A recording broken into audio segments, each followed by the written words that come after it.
पहली बात तो झारखंड के लोगों को नहीं, पूरे भारत और पूरे दुनिया में जहाँ जहाँ शोषित लोग हैं उन्हें जानना होगा कि शोषित का उत्तर ही आंदोलन। शोषित का मतलब ही क्रांति, कि जो लोग शोषित होते हैं क्रांति वही करते हैं। जो लोग संपन्न होते हैं वो क्रांति नहीं करते हैं। जो लोग शोषित होते हैं क्रांति वही करते हैं। हम लोग भारत आज़ाद किए, आंदोलन से किए, क्रांति से किए।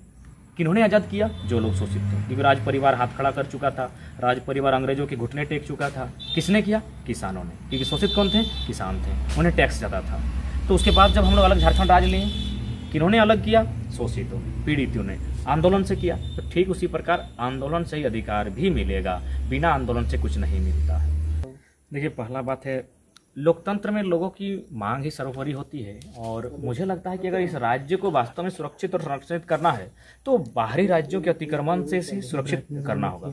आप जो कानून बनाते हैं मायने नहीं है, आप कुछ ऐसे कानून का व्यवधान करिए कि बिहार के लोग बिहार की सीमा में, बंगाल के लोग बंगाल की सीमा में, छत्तीसगढ़ के लोग छत्तीसगढ़ की सीमा में एक परमिशन मांगे कि भाई झारखंड में हमको जाना है। मेरे कहने का मतलब है अतिक्रमण ना हो। अगर वे लोग आए तो नियम से आए, रोजी रोजगार के लिए आए तो नियम से आए, नौकरियों में आए तो जो परसेंटेज बनता है 10% या 5% का उसमें नियम से आए। ये धड़ल्ले से फर्जी सर्टिफिकेट बना के तो मैंने आउटसोर्सिंग के माध्यम से यहाँ के लोगों के अधिकार को छीनकर, इसका तो विरोध होगा और इसके लिए नियम बनेगा ही। देखिए, कंपनी दोषी है, लेकिन कंपनी से दोषी तो सब गवर्नमेंट है, क्योंकि बिना राज्य की सहमति से और राज्य की अनुमति के बगैर कोई यहाँ कंपनी स्थापित नहीं हो सकती है। तो राज्य की अनुमति है, और राज्य अनुमति यानी उसको MU कहते हैं, पर्ची काट के दे देना, माने रजामंदी देना।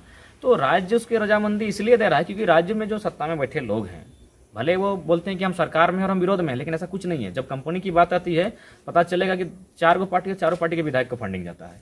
तो उन लोग अपना पैसा, अपना व्यक्तिगत लाभ, अपने परिवार के लोगों को ऐश आराम की जिंदगी देने के लिए इस हद तक चले गए हैं कि उन्हें मतलब भविष्य दिख नहीं रहा है कि इस राज्य का क्या होगा।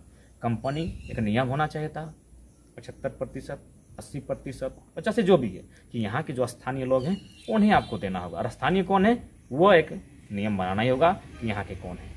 अब क्या क्या चीज़ जो है वो लाना चाहते हैं झारखंड के लोगों के लिए? देखिए, सबसे पहला बात है कि झारखंड में बहुत सारे स्कोप है जिन पर हम लोग बात कर सकते हैं। सबसे पहली बात है कि हमारे पास झारखंड 80% कृषि है, यानी 80% जो लोग हैं, अब शायद 5% गिरा होगा, 10% गिरा होगा, 70 मान लेते हैं।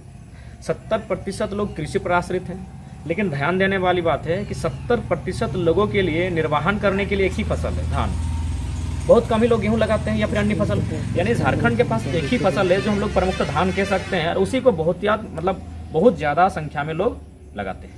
तो यदि राज्य सरकार केंद्र का सहायता से जो उनको अनुदान मिलता है उससे थोड़ा सा अपने विजन को मजबूत करे, और अगर झारखंड के किसानों के हाथ में दूसरी फसल दे दे तो राज्य की उन्नति हो सकती है। तो उसके लिए आपको सोचना होगा, चिंतन करना होगा। इन लोगों को तो पता नहीं कि दूसरी फसल देने का मतलब है काट के नहीं देना, एक मौसम ऐसा बनाना। कहने का मतलब है गेहूँ, तो गेहूँ के लिए पानी चाहिए जिस मौसम में होता है। तो अगर हम डैमों के माध्यम से या जो नदियों का पानी है उसे अगर कृषि के लिए उपलब्ध कराएं या फिर पानी के स्रोत की व्यवस्था करें, तो मुझे लगता है दूसरी फसल मिलेगी। तो दूसरी फसल मिलेगी तो कृषि उन्नत होगी। अगर कृषि उन्नत होंगे तो किसान उन्नत होंगे, और किसान उन्नत होंगे यानी उनमें पलायन, विस्थापन, हताशा, निराशा, भविष्य की चिंता थोड़ी कम होगी। देखिए, इसके लिए मैंने वही कहा, जो योजनाएं, जैसे कि मान के चलिए, अभी आप उदाहरण लेते हैं हम चांडिल डैम और पंचेत डैम। जब पंचेत डैम बन रहा होगा, मुझे पूरा विश्वास है उस समय के जो किसान थे जिनकी जमीनें ली गई थी डैम बनाने में, उन्हें यह आश्वासन दिया गया होगा कि यह जो डैम बनेगा और इसमें जो पानी जमा होगा, इस पानी को आपके खेतों तक ले जाया जाएगा, या फिर अगर इससे बिजली भी बनेगी तो 10-20 किलोमीटर का जो दायरा होगा वहाँ के लोगों को फ्री में बिजली मिलेगी। लेकिन आज क्या है, पंचेत डैम का पानी BSL बोकारो को बेचा जाता है। कंपनी का है पानी, बताइए। यानी पानी पर अब कंपनी का नियंत्रण है। जो पानी किसान के खेतों तक जाना चाहिए था, जिस पानी से मछली पालन होना चाहिए था, उसमें भी वहाँ के लोगों को लाभ मिलना चाहिए था, वो पानी बिक रहा है कंपनी को।